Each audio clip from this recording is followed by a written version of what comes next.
Magandang araw mga kapatid. Ngayon ay pag-aaralan natin ang isang aspeto ng Panginoon o isang karakter ng Panginoon. But before that, halina't manalangin muna tayo. Sinasabi ng Panginoon sa kanyang salita na kung may 2 o 3 magkasama sa panalangin, siya ay nasa ating kalagitnaan. Halina kapatid. Panginoon, maraming salamat po sa kabutihan ninyo sa aming buhay. Salamat po na kayo ang pinakamakapangyarihan sa lahat. Kayo po ang nagpapala sa amin, kayo po ang nangangalaga. Salamat po sa inyong pagmamahal, sa inyong pangunawa, sa aming kaligtasan, sa pagpapatawad sa aming mga kasalanan.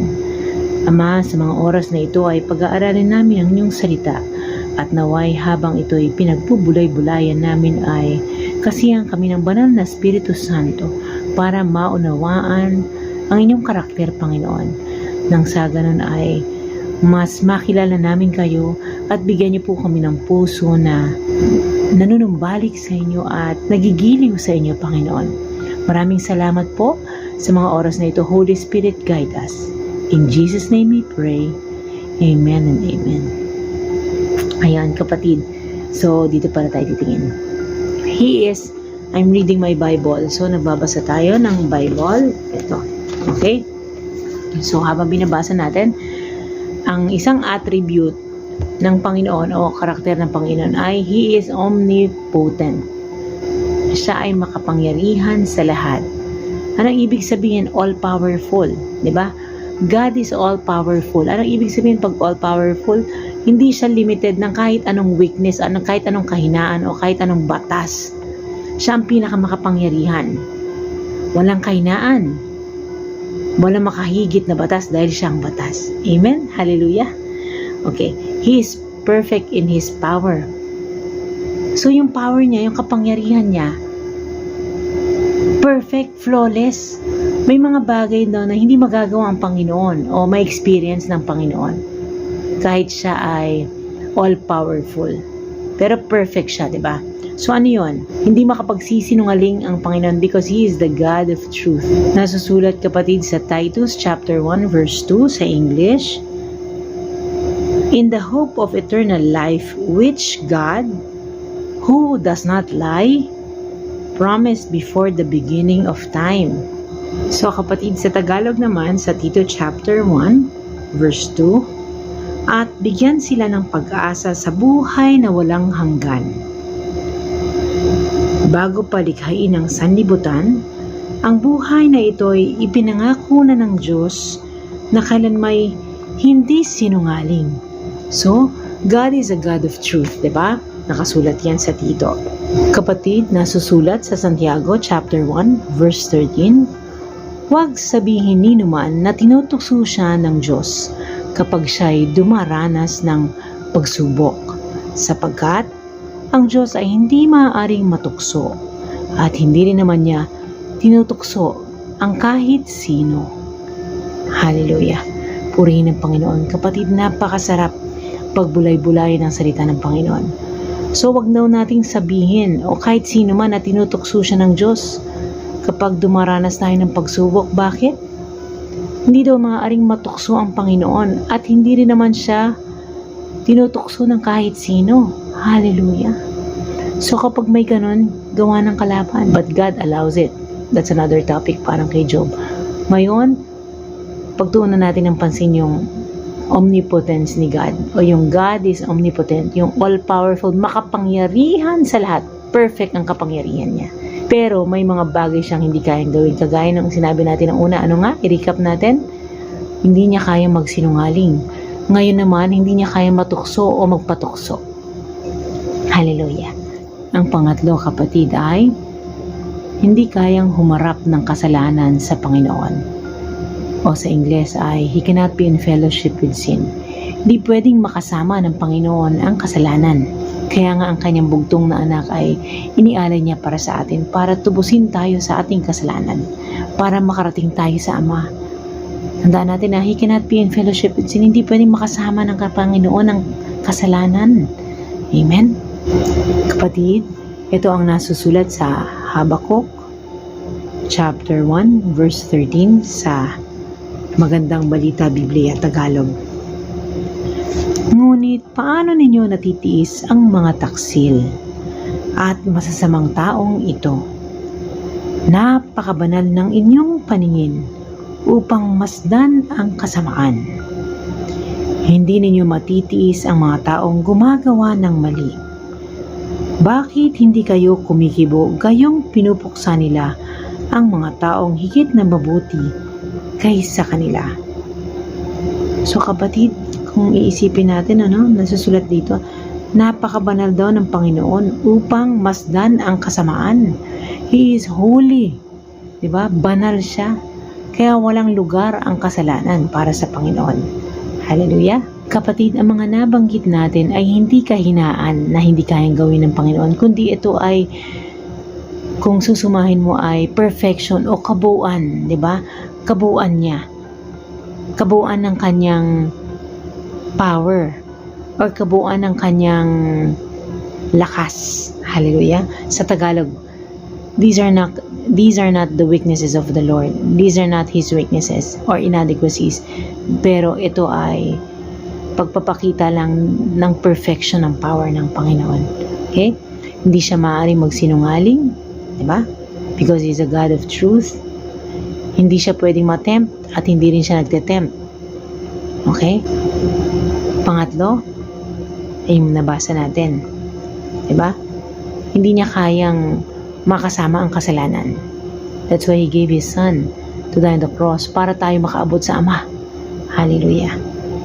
Ganon ka-perfect si God. Ganon siya ka-powerful. Ganon siya ka-mangha-mangha. Hallelujah. Papatuloy natin, kapatid.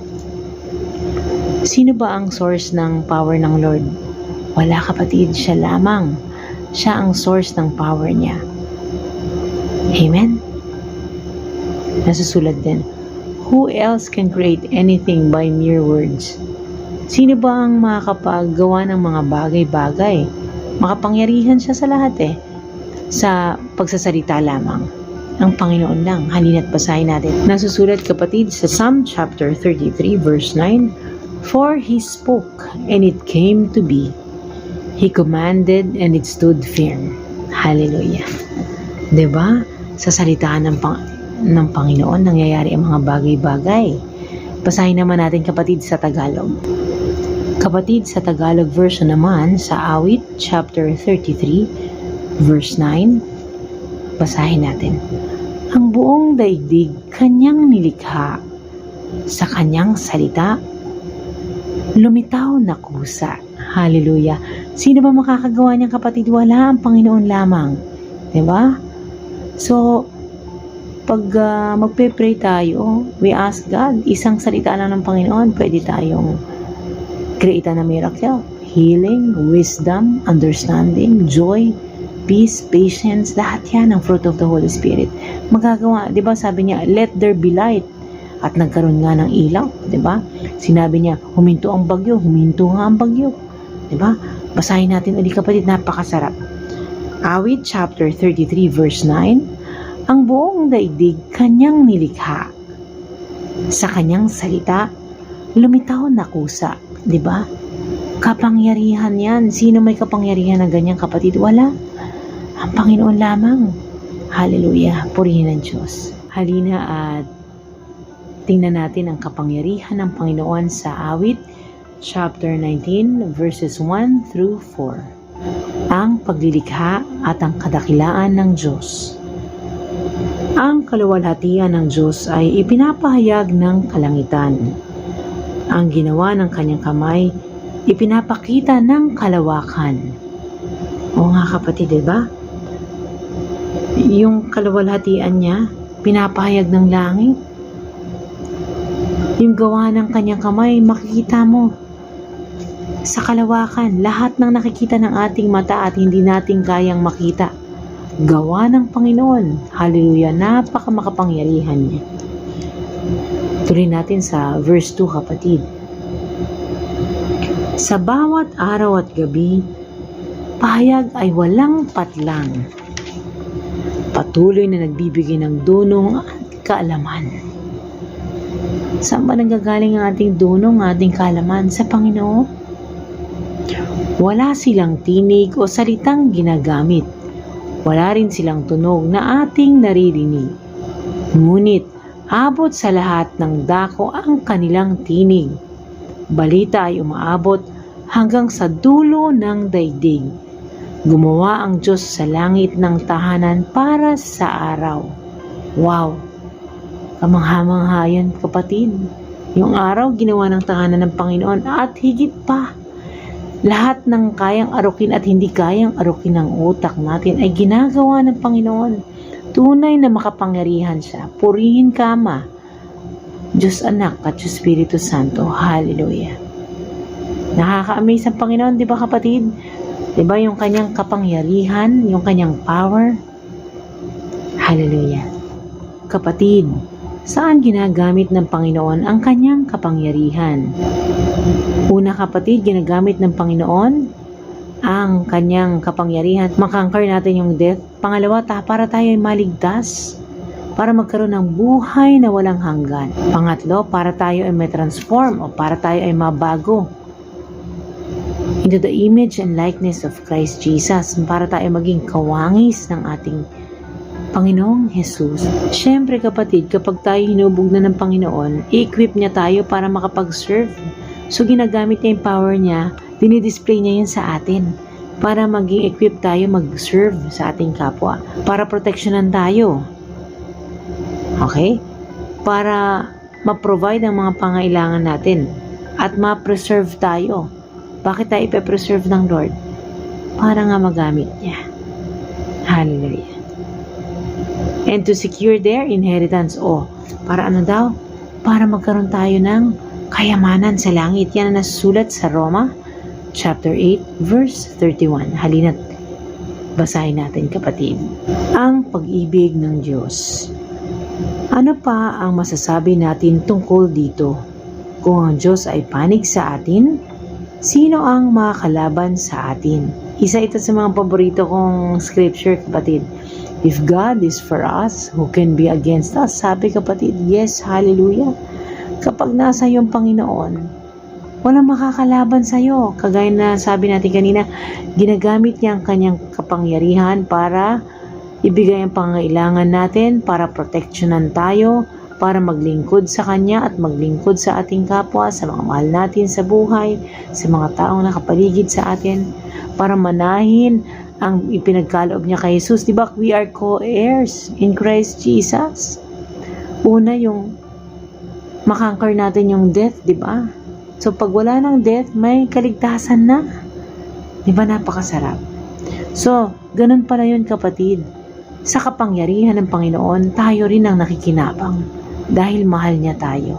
Hallelujah. At saan nanggagaling ang kanyang power? Ang kanyang kapangyarihan? Sa kanyang sarili. Diba? All-sufficient din siya. Sa susunod na topic na yan, kapatid. Doon na tayo sa ang Diyos ang makapangyarihan, all-powerful. Hallelujah.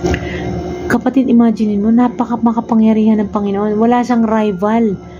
Walang makakatapat sa Kanya.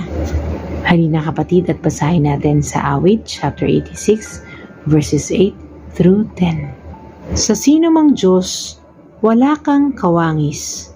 Sa iyong gawain, walang makaparis. Hallelujah. Ang lahat ng bansa na iyong nilalang, lalapit sa iyo at magbibigay galang. Sila'y magpupuri sa iyong pangalan. Pagkat ikaw lamang ang Diyos na dakila, na anumang gawin ay kahanga-hanga. Sa sino mang Diyos na walang kawangis. Sa iyong gawain walang makaparis. Ang lahat ng bansa na iyong nilalang, lalapit sa iyo at magbibigay galang. Sila'y magpupuri sa iyong pangalan. Pagkat ikaw lamang ang Diyos na dakila, na anumang gawin ay kahanga-hanga. Hallelujah. Diba kapatid, nasa chapter 8 to 10. Kapatid, nasusulat sa Kawikaan chapter 8 to 10. Ang napakaganda, no? Walang kawangis, walang katapat, walang kaparehong Panginoon. Sa lahat ng ginawa niya, tayo nga nilikha niya eh. Diba? Sino ba makakapaglikha ng tao? Wala. Ang lahat ng bansa, lahat ng nilalang niya lalapit sa kanya at magbibigay galang. Di ba nga sa Bible, basahin natin yung mga hari. Nagpuri, nagpugay sa Panginoon. Hallelujah.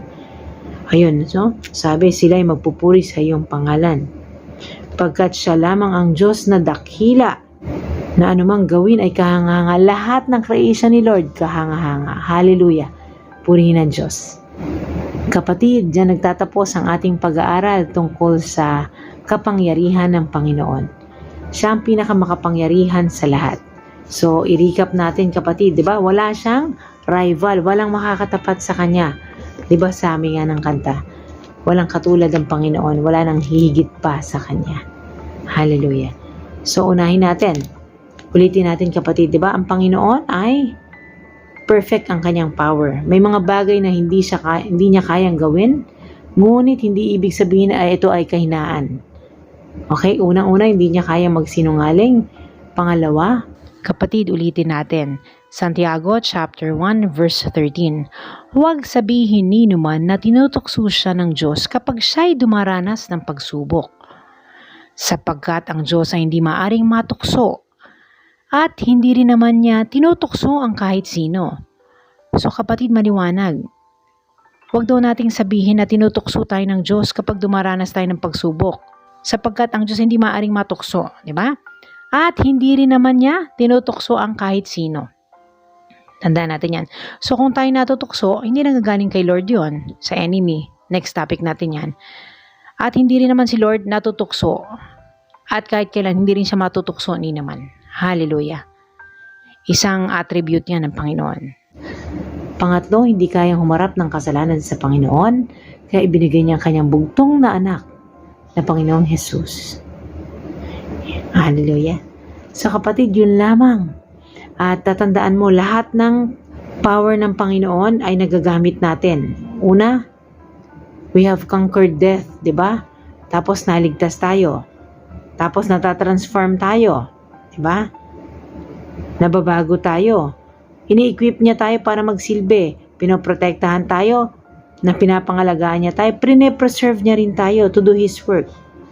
At yung inheritance natin sa langit. Nasa Romans chapter 8 verse 31 yan. Diba? Basahin natin. Doon tayo mag-end kapatid. Roma chapter 8 verse 31. Ano pa ang masasabi natin tungkol dito?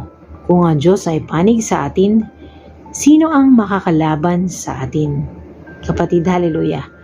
Ngayon kapatid, dinedeclare ko, walang makakalaban sa iyo dahil kasama mo ang Panginoon at ikaw ay maglilingkod sa Kanya. At ikaw ay Kanyang poproteksyonan, ikaw ay Kanyang ipipreserve, at ikaw ay Kanyang pangangalagaan. Hallelujah. Kapatid, halina manalangin tayo. Diyos Ama sa langit, maraming salamat po na ikaw ay makapangyarihan sa lahat. Salamat po sa inyong salita na kayo po ay nangangalaga sa amin, Panginoon, at ginagamit mo, Panginoon, ang iyong kapangyarihan para mag-provide sa amin, para magamit mo kami, Panginoon, para i-preserve kami, Panginoon, para sa trabahong meron ka, para mapurihan po kayo, Panginoon. Maraming salamat po. Salamat din po, Ama, sa inyong anak na si Jesus na ibinigay niyo sa amin para kami ay maligtas sa kasalanan at magkaroon ng buhay na walang hanggan. Salamat, Panginoong Jesus. Salamat po sa inyong dugo na lumilinis sa amin. Salamat sa inyong dugo that washes all our sins. Hallelujah. We love you, we adore you, Panginoon. Holy Spirit, maraming salamat sa inyong presensya na laging nangungusap sa amin sa araw-araw. Purihin ka, Diyos Ama, Diyos Anak at Diyos Espiritu Santo. Ito po ang aming samot dalangin sa pangalan ng aming Panginoong Jesus. Amen at Amen. Hallelujah kapatid. God bless you, God bless you, God bless you. God is good all the time. Tandaan mo, kakampi natin ng Panginoon. Winner tayo. Maraming salamat sa iyong oras. Hallelujah.